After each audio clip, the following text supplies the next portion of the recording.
Hoy tenemos una sección dedicada a la investigación, nos gusta mucho, aprendemos mucho porque estamos investigando.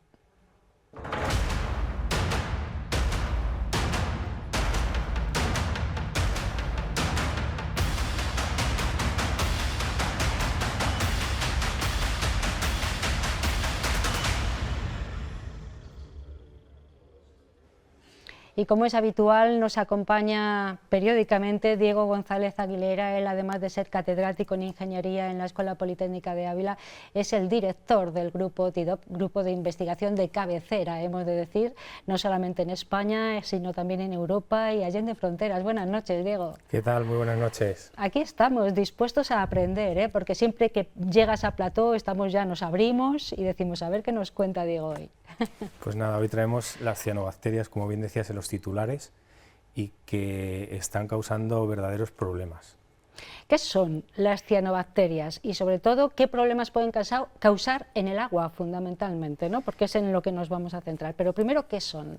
Pues son bacterias, como la gente se puede imaginar, lo único que se forman a través de algas, ¿no? Algas que se forman en el agua, sobre todo cuando esa temperatura aumenta, en esta época tan veraniega, ¿no? Donde los embalses sobre todo empiezan a calentarse, se genera un fenómeno que es esa formación de algas y por ende pues la generación de estas cianobacterias que tienen efectos si se aumenta mucho el nivel y la cuantía, pues que pueden ser perjudiciales para los animales y las personas. Bueno, o sea que cuando se produce ese fenómeno en el agua de cianobacterias, de excesivas algas, hemos de decir, o cianobacterias en el agua, es cuando vemos esas aguas así como verdosas, demasiado verdosas. Demasiado verdosas y demasiado contaminadas, ¿no? Que al final es lo que preocupa a las confederaciones hidrográficas. Aquí tenemos la del Duero. Afortunadamente en el Duero el tema de las cianobacterias no es tan crítico por las condiciones donde nos encontramos, pero en cuencas como la del Guadalquivir, que es donde estamos trabajando codo con la gente, están verdaderamente preocupados porque los embalses de los cuales se nutren de agua y que afortunadamente este año ha sido un buen año desde el punto de vista de la pluviometría y los embalses han vuelto a recuperar el nivel tan bajo que tenían. El problema que empieza a aflorar es que si se calienta mucho ese agua, si las condiciones de calor empiezan a ser agresivas, bueno, pues se forman estas floraciones de algas, también se las conoce como bloom, y como digo, al final lo que hacen estas cianobacterias es consumir oxígeno, liberar toxinas, y son perjudiciales tanto para el consumo humano como para incluso el riego de cultivos, ¿no? Que tan importante es en Andalucía. O sea que afecta en todos los ámbitos de la vida. Y nunca mejor dicho. En toda la cadena de valor. Entonces, claro, la alerta está ahí, la Confederación llamó al TIDOP tratando de buscar una solución y al final la solución, como hemos traído aquí muchas veces en los magazines, no es bueno, pues solucionar el problema. El calentamiento global, el aumento de las temperaturas es una realidad, no podemos invertirlo, pero en nuestra mano sí que está, como investigadores, desarrollar tecnología que tengamos a nuestra disposición y que sobre todo les permita a las confederaciones tener lo que llamamos una alerta temprana. Vale, vamos a ver unas imágenes impactantes, he de decir, que nos has hecho llegar. Ahí podemos ver el problema de las cianobacterias en embalses. Entiendo que a lo mejor en agua corriente, en aguas que tienen un curso de movimiento es más difícil, entiendo, ¿no? Ahí lo has dicho, vale. en ríos donde el agua está en movimiento es más difícil, es sobre todo la preocupación es en los embalses, porque no dejan de ser la fuente de proveer las reservas de agua tanto a cultivos, a regadíos, como a los seres humanos, ¿no? Ahí vemos a las cianobacterias y lo que causan, fíjate, es importantísimo. Claro. Sí, es un efecto visual muy llamativo, pero sobre todo al final lo que nosotros necesitamos es medir con precisión cómo es el nivel de clorofila, que es uno de los parámetros que están muy relacionados con la cianobacteria, cómo es el nivel de una serie de parámetros, cómo son esos sólidos en suspensión, de la misma manera para que los telespectadores hagan la idea de que si fuésemos con una barca, cogiésemos nuestra muestra de agua, nos la llevásemos al laboratorio y la analizásemos con el microscopio, ¿no? Y aquí el valor de lo que está haciendo el TIDOP es que con información del espacio, con información de los satélites, vamos a conseguir dar el equivalente a esas mediciones que podríamos hacer cogiendo la muestra de agua y llevándola al laboratorio, ¿no? Con el coste que eso conlleva. Qué interesante. ¿Y eso cómo se consigue? ¿Cómo se consigue mediante un satélite llegar a replicar lo que es coger una muestra de agua tan contaminada como la que hemos visto aquí? Pues se realiza utilizando estos satélites, en particular los de la Agencia Espacial Europea, que sabéis que siempre fomentamos mucho que se explote esta información, principalmente porque la Agencia Espacial Europea es Europa y son satélites que están orbitando alrededor de la Tierra, que pasan por estos embalses y por cualquier punto de la geografía española de forma periódica, de forma precisa temporalmente, y que capturan información en forma de imágenes, en longitudes de onda que el ojo humano a veces no puede ver, como son los infrarrojos. Entonces lo que hacemos es desarrollar algoritmos que a partir de estas imágenes, con inteligencia artificial, con calibración que hacemos de campo, porque también hay que decirlo, hay que ir a campo para coger esa muestra y calibrar lo que el satélite nos está dando, pero que luego lo podamos extrapolar a todo el embalse o a otros embalses de la cuenca hidrográfica, en este caso del Guadalquivir. Entonces, el valor de hacer esto con satélites es enorme, porque reducimos costes, somos capaces de auditar y de vigilar todos los embalses, ya no solo los de la cuenca hidrográfica del Guadalquivir, cualquier cuenca a nivel europea. Solo tenemos que necesitar imágenes del satélite. Por supuesto, el día que el satélite pase, tenemos que evitar que haya nubes, que haya una serie de efectos que perjudiquen a la señal, pero estamos hablando de satélites que pasan con una frecuencia de 5 días. Entonces tenemos imágenes más que suficientes para vigilar nuestros embalses, para lanzar esas alertas tempranas a la Confederación, decirles, oye, en el embalse del Guadalquivir, en esta zona, los niveles se están disparando, es muy probable que en una semana tengas un efecto de cianobacterias.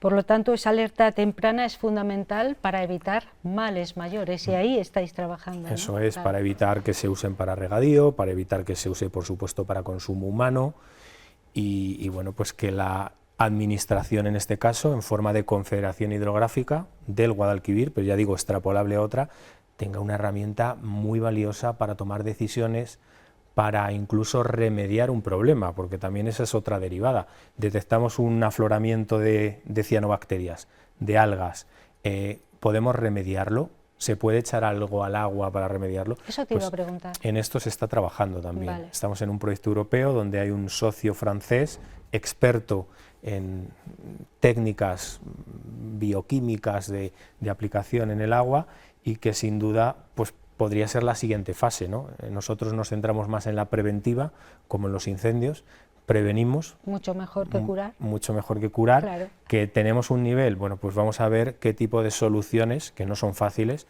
porque cuando un embalse adquiere ese grado de presencia de algas, de afloramiento, de esa vegetación que se ve tan claramente de forma visual como vemos en las imágenes del satélite, revertir eso con el calentamiento que estamos ahora atravesando en esa cuenca es muy complicado.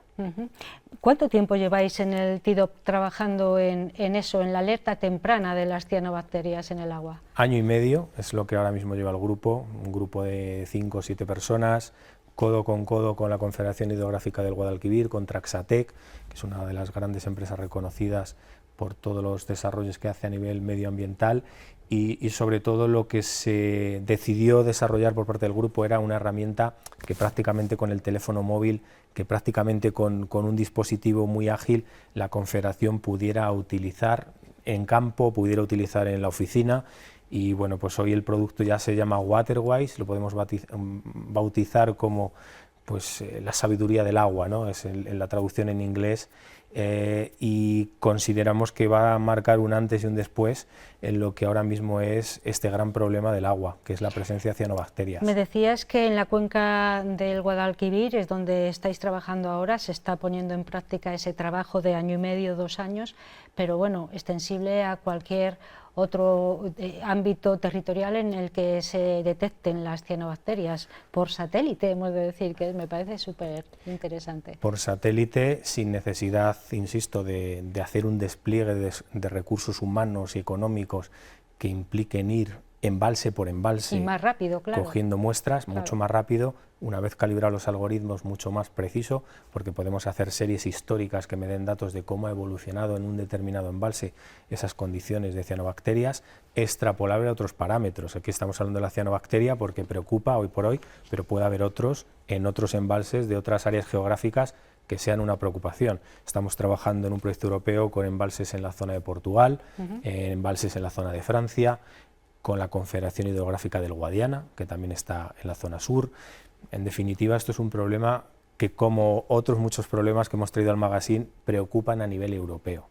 Desde luego, bueno, cianobacterias, podría parecer que no es un problema mayor, pero sí lo es porque afecta a la vida, contamina las aguas para el consumo en algunos casos, para la fauna que puede estar por allí, que se siente afectada por esa contaminación, para los regadíos, por lo tanto el sector primario del que comemos todos, en fin, es que es una cadena, ¿no? Claro. Es una cadena absoluta a la que se suma, como ya hemos traído aquí otras veces, la escasez de un bien tan preciado como es el agua, sobre todo en cuencas hidrográficas del sur de España, donde también el TIDOP pues está a la cabeza y en punta de lanza para desarrollar soluciones que ayuden a auditar lo que se está regando y quién lo está regando con derecho o sin derecho, con lo cual esto viene a ser el eslabón que cierra la cadena en todo el ciclo de valor del agua. Somos capaces de auditar cómo se consume ese agua, quién está consumiendo el agua bien o mal, y luego además somos capaces de auditar la calidad de ese agua, ¿no? Si en este caso con las cianobacterias pueda estar contaminada o no. Ahí está el grupo TIDOP, que tiene, ya saben ustedes, su sede en la Escuela Politécnica de Ávila. Diego González Aguilera lidera este grupo de investigadores que ya casi se acerca al centenar. En este caso es una decena, ¿no?, de personas las que están trabajando en esto, ¿no? Sí, muchas personas en diferentes sedes del TIDOP. Ya sabéis que el TIDOP no solo tiene ya su sede en Ávila, tiene sede también en Castilla-La Mancha y en la zona oeste, en este caso de Castilla y León, que es Zamora, y bueno, pues en personas incluso en estas diferentes sedes que son conocedoras de las cuencas hidrográficas que en esas zonas existen también y que son muy importantes, como la Confederación Hidrográfica del Júcar, que tan importante es por todos los efectos también meteorológicos que hemos vivido en el pasado con efectos de la Dana, y donde podríamos decir que con los satélites y con las herramientas y los algoritmos que el grupo pone a disposición de la sociedad, se resuelven y se ayudan a muchas personas a tomar decisiones, a resolver problemas. Claro, de forma temprana, que es muy importante, y si ya el problema está ahí, intentar también solucionarlo. En eso estáis trabajando, ¿no? Cómo revertir esas aguas para que dejen de estar contaminadas. Es, entiendo, una labor bien difícil y compleja, ¿no? Sí, y es cierto que una vez que ya está el problema, revertirlo pues implica incidir en el paciente, ya tienes que actuar directamente en el paciente, ya tienes que operarle, ¿no? Pero las características de estas alertas tempranas nos permiten muchas veces, o le permiten a la administración, tratarse de adelantar al problema. No poner remedio antes es mucho mejor que ya tengas que intervenir en el agua, liberar algún tipo de producto, ¿no?, que revierta esa desaparición de las cianobacterias. Entonces, la alerta temprana tiene mucho valor, porque te permite anticiparte al problema y te permite al paciente, que en este caso son los embalses, que es donde este fenómeno se da mucho más grave, ¿no?, que en aguas en movimiento, como pueden ser los ríos, actuar mejor y tratar de tomar medidas que sean menos invasivas. Ser más eficaces, por lo tanto, evitar males mayores y también ser más rentables económicamente, ¿no? Porque siempre es más costoso curar que prevenir. Sin duda, es decir, el impacto económico, por poner un ejemplo, que tiene el agua en la cuenca hidrográfica del Guadalquivir, con todos los cultivos que allí se derivan de arroz, pasta, que muchas veces pensamos que los mayores productores de pasta y arroz están en Italia, ¿no? Pues están en el sur de España. Y claro, son cultivos que consumen mucho agua, en particular el arroz. Entonces, estamos hablando de cuencas hidrográficas que están totalmente interesadas, totalmente implicadas en hacer un uso lo más eficiente posible del agua que tienen, ¿no? Como dice el anuncio, cada gota cuenta, ¿no? Sí. Y en en el Guadalquivir cada gota cuenta, ¿no? Si algo hemos observado con esta confederación es lo minuciosos que son con las tecnologías, lo que valoran también el hecho de que estemos utilizando información del espacio y el valor que eso aporta. Y bueno, pues es de agradecer, ¿no? que allí donde el agua es especialmente valorado, como puede ser el sur de España, son los primeros en reinventarse, son los primeros en querer ser innovadores y en tratar de buscar soluciones. Y en este caso, que lo hayan hecho con un grupo de Castilla y León, pues nos llena de orgullo. Ahí está el grupo TIDOP trabajando codo con codo, en este caso con la cuenca del Guadalquivir. Hemos hablado de las cianobacterias en el agua, un problema importante que con esta alerta temprana que llevan año y medio, casi 2 años trabajando en el TIDOP, se puede solucionar a tiempo. Muchísimas gracias, Diego, por estar con nosotros. Nos encontramos pronto o quizá después del verano, pero cuando queráis, a vuestra disposición. Muchísimas gracias y en cualquier caso que lo disfrutes el tiempo. Muy ¿vale? bien, Gracias.